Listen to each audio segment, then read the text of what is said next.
Assalamualaikum warahmatullahi wabarakatuh. Halo anak-anak, semoga dalam keadaan sehat semuanya ya.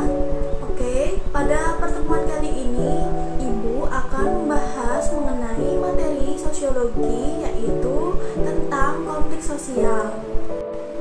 Setelah mempelajari materi konflik sosial ini nanti, diharapkan kalian dapat memahami yang pertama, yaitu pengertian konflik sosial. Kemudian yang kedua adalah faktor-faktor penyebab konflik sosial, dan yang ketiga adalah solusi untuk mengatasi konflik sosial itu sendiri. Sebenarnya konflik sosial itu apa sih? Dan definisinya seperti apa?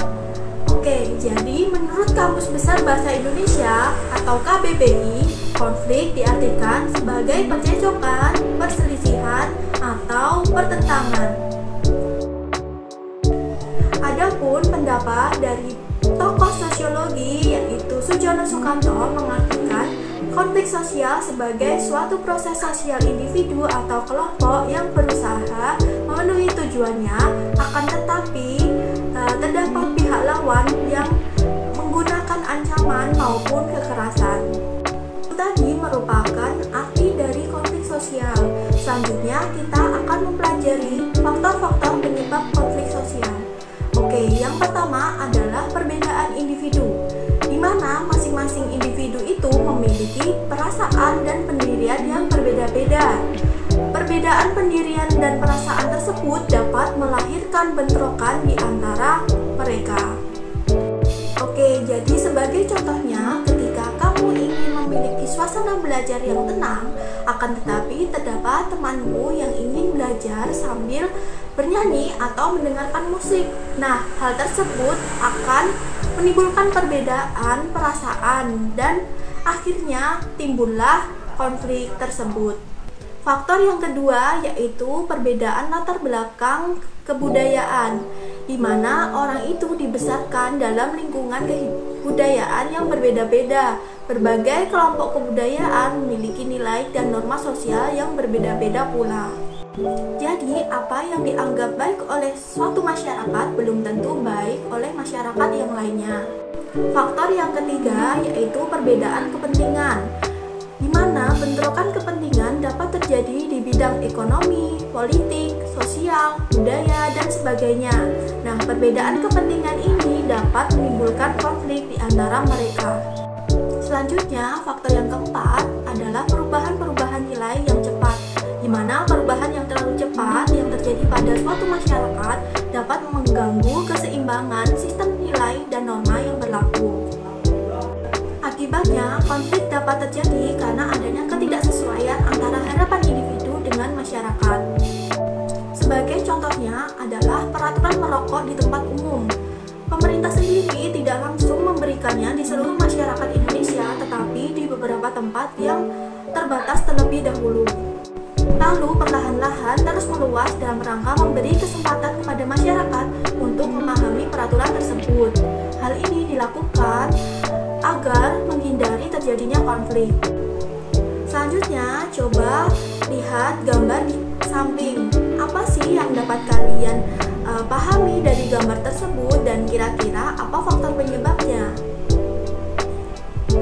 Nah, dari gambar tersebut kita dapat melihat bahwa adanya demonstrasi yang dilakukan oleh masyarakat yang termasuk sebagai contoh terjadinya konflik sosial. Nah, hal tersebut muncul dikarenakan adanya perbedaan dalam masyarakat, yaitu sebagai perbedaan ciri fisik, pengetahuan, adat istiadat, keyakinan. Akan tetapi, konflik sosial tersebut tidak selalu bersifat negatif. Konflik sosial juga bersifat positif jika demonstrasi tersebut berjalan dengan damai dan tidak merugikan orang lain.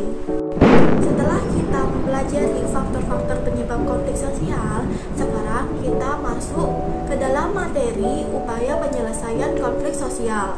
Oke, jadi upaya yang pertama yaitu adalah kompromi.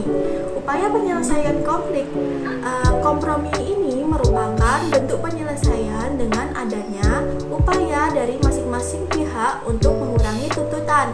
Nah, Nah, seperti apa contohnya? Yaitu ketika temanmu sedang terlibat kecelakaan dengan salah seorang teman yang lainnya, mereka ingin mengurangi tuntutannya, yaitu dengan cara mengikhlaskan atau tidak memperpanjang masalah tersebut. Setelah kita mempelajari mengenai materi faktor-faktor penyebab konflik sosial, selanjutnya kita akan mempelajari upaya penyelesaian konflik sosial. Jadi, upaya yang pertama yaitu dengan cara kompromi. Nah, kompromi merupakan suatu bentuk penyelesaian konflik dengan adanya upaya di mana masing-masing pihak itu mengurangi tuntutannya.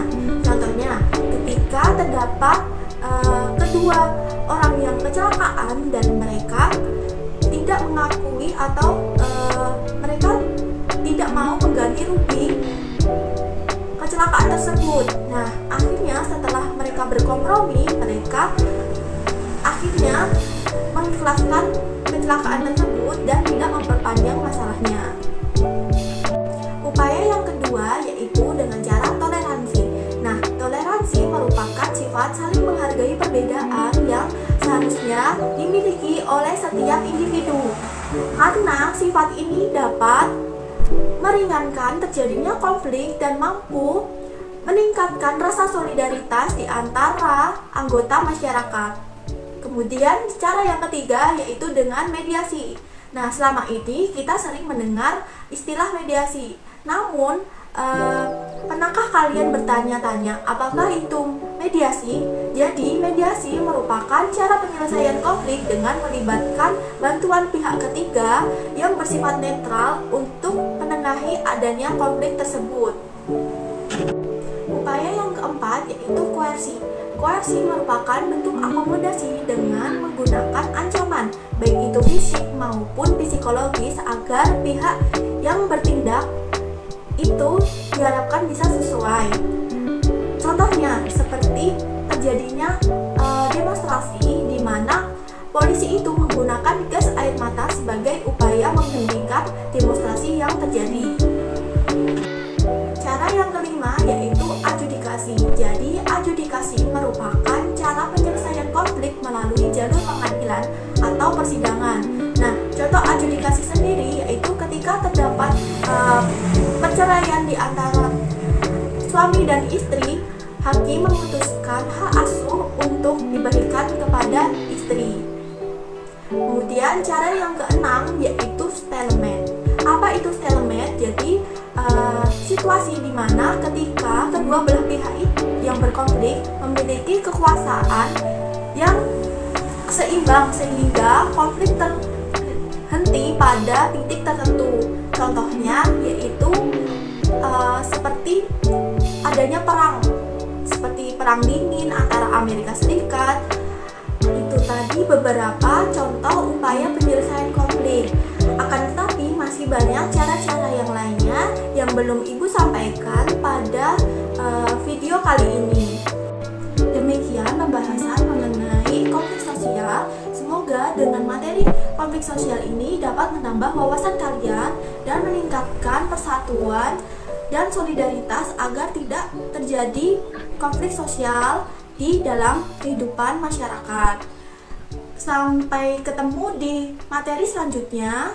Wassalamualaikum warahmatullahi wabarakatuh.